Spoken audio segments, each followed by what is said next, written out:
Hey Fort fam, and welcome to another review. Today we're taking a look at Boti BYTELAND Overclocked, a new 3D platformer in which you get to explore the awesomely stylized insides of a computer with Boti and save BYTELAND from an ominous threat.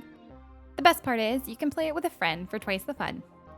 We want to give an extra special thanks to the developers for allowing us a review copy of this title, as we've enjoyed it all the way up to the end. It's definitely a fantastic addition to the puzzle platformer genre, so with that out of the way, let's get started. While most platformers offer decent bits of story to give the world life and offer you a reason to keep moving forward, level-based titles tend to opt out of heavy story aspects and focus on the gameplay instead. We're happy to report that Boti does quite the opposite. In fact, I have a hard time classifying it as a level-based platformer to begin with. There are indeed 8 levels that follow the story of Boti, a little robot inside the heart of a computer that's going haywire. It's up to you to get to the bottom of what's wrong with the computer you call home and put everything back in order. From the power supply, graphics card, network adapter, and more, the levels are all cleverly designed to give you the feel of going through an actual computer. The levels aren't designed to be 3 to 5 minute areas you dash around through, collect some items, and see if you can beat your best time. In fact, it truly is the opposite. It feels as though the levels are separated more specifically for the story. What do I mean? Well, we'll break the gameplay down in that section, but each level pertains to a different part of the computer and a different section of the story. So the way the game feels and plays is as though these levels are really there to segment the story and offer you breaks once you've completed a long stretch, rather than focusing on tons of short maps and timers. It made the game and story feel exceptionally fluid, and it's the most a story has felt immersive in a platformer in a while. The nature of the genre warrants a bit of immersion breaking if you opt in for short levels in a level select system, but Boti trades that speedrunning aspect for some more playful story sections that kept me invested in the game even as we approached the end of it.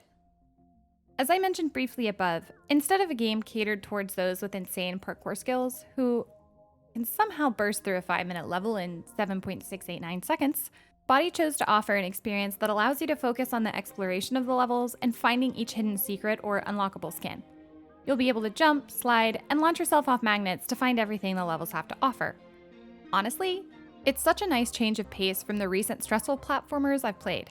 You don't feel that normal stress of a clock ticking down in the upper corner of your screen when you're going through the levels, and as someone who greatly prefers open-world RPGs that leave me to my own devices, it's a breath of fresh air in this genre for sure. I guess that's the beauty of meshing the word puzzle next to platformer, as that's exactly what Boti is. A game that focuses far more on crafting fun puzzles you'll have to figure out in order to unlock the world's secrets than timers and speedruns.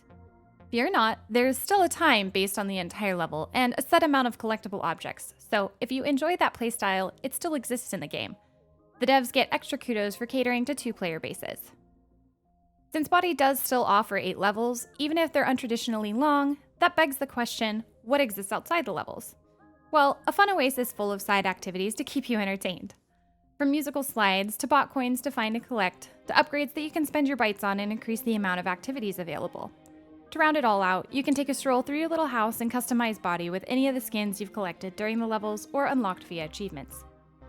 The big thing that we want to talk about, and what you're probably wondering most in terms of gameplay, is the actual feel of the controls and platforming in the game. We want to immediately premise that we've died in Boti far less than most platformers. While there are absolutely parts where you'll need some coordination to reach a certain secret, I found it far less stressful to complete these puzzles and get to said secrets than in most games. I want to clarify that I don't think that Boti is easier than other titles in the genre. In fact, there were multiple parts where you'll need to properly manage 2 to 3 keys and correctly combo them in a quick manner to get to a special place, so it absolutely takes some coordination. That being said, we're offering Boti a huge compliment in the fact that everything felt achievable and not stressful the way others have made us feel recently. There wasn't a single point while maneuvering Boti that it felt clunky or awkward. Even for the puzzles that lock you in a side-scrolling perspective, I found all of them to be achievable, which I admittedly struggle with side perspectives the most, so a win there. There's an added bonus in that if, for whatever reason, you feel as though the keys or bindings don't make sense, you can change them, so A+ for accessibility. You'd think it couldn't get better until you realize that they also implemented a scanning system that allows Boti to do a quick survey of the area and highlights certain points of interest and secrets, as well as your enemies. This aided us drastically when searching for those hard-to-find skins so we could turn Boti into B-Boti and buzz towards all the digital flowers gleefully. One last thing we want to bring up is the combat. There's tons of it in the game, and while I tend to get stressed when combat is brought up in general, I have to say none of the combat felt necessarily hard, even when presented with a few of the boss fights. There are a few points where you might get the feeling of being overwhelmed due to there being multiple enemies around you, but honestly, nothing felt out of place, overcomplicated, or insanely challenging. In fact, I found it quite fun as most of the mobs are easy to take down and offer a great way to keep you engaged during some of the slower parts of the levels. If you've seen a trailer, or any gameplay footage of Boti really, you might know by now that it offers beautiful visuals. The levels are colorfully decorated and exceptionally detailed with tons of items to admire, objects to break, and NPCs to interact with. The sounds while doing so fit the world we were in wonderfully, and the music was lively and matched the theme of the story and gameplay. The music stayed on and we vibed out to it the entire playthrough, which, if you know me, is always a double thumbs up. We actually felt completely absorbed into Boti with the wonderful blend of everything. Probably one of the most immersive titles we've played in a while in terms of story flow, gameplay balance, controls being responsive and fluid, and lastly, the visuals and audio tying it all in together. There was one thing that we as the Pillow Fort and the premise we've set for our channel being an honest one, have to share, despite our pure enjoyment of the game. And that leads us to this section. And I'm happy to report that I was not bored at any point during Boti. What I said previously holds true even going into this section, but there were two things that I'd consider a problem. The first one, and this one's the more minor one, so we'll talk about it first, but the controls for the kart driving segments felt exceptionally rough. In every other portion of the game, we found the controls to be forgiving and achievable, even if it took us an attempt or two, or three. But as you get halfway through level 6, you're not only piloting a hard-to-control kart through the driving portion, but avoiding holes in the floor and glitches that will launch you off the platform. I got to about attempt 30 before telling Ducky I was one attempt from giving up, ready to hand it off to him to try. I drove incredibly slowly, which ironically made the controls feel worse, and managed to get past the bridge. It didn't feel good and it didn't feel fun. I was frustrated and I can't sit here and say I'm bad at driving games. Oddly enough, one of the largest titles I played with my dad growing up was Need for Speed, and I've played every Forza game since number 3. I'm not inept with the driving system in any way, but the way the controls of the kart and Boti felt was as though someone had the permanent drift stick on. It was impossible for me not to be bouncing off the walls and off spiky objects, which admittedly was totally fine, until level 6, and holes plus things that launched me off were added in, and then the controls became a huge problem insanely fast. So if I have one and only one suggestion for improving the gameplay of Boti, it would be the kart controls.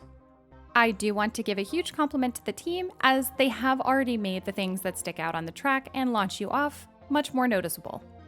And for someone like me, that's appreciated. The second thing we want to bring up is that we did experience a few less than convenient bugs. Most of them were fairly harmless, being more comedic than anything, but a few had us falling through the floor or had items disappearing and reappearing depending on where you stood. We're extremely happy to say that the development team has pushed out not 1, but 3 post-release patch fixes to not only fix bugs, but improve the game itself. This is a team that's demonstrated their commitment to their game post-launch, and for that reason, we're confident that even if you experience a bug during your playthrough, all you need to do is report it to the team, and we trust that they'll get it taken care of. Boti BYTELAND Overclocked is currently $25 in Steam, and honestly, if you're a fan of the puzzle platformer genre and want a fun 3D experience in Unreal Engine 5 with beautiful graphics, great gameplay, and a boppin' soundtrack, then yes, it's our belief that the game is worth it. This is going to be a high compliment, and despite the bugs, I'm still giving it, but if we had paid for Boti, we wouldn't have been disappointed with the purchase. The bugs originally presented a problem with the price, but after jumping back into it and finishing it up, plus giving the previous levels a second try, we're confident that your playthrough will be far more seamless than our original one was.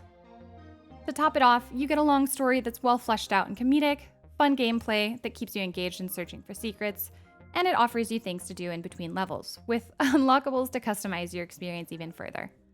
Best yet, you can play it with friends. To end this section, we'll state who we believe should avoid. The first being those who just don't enjoy platformers, especially 3D or puzzle related.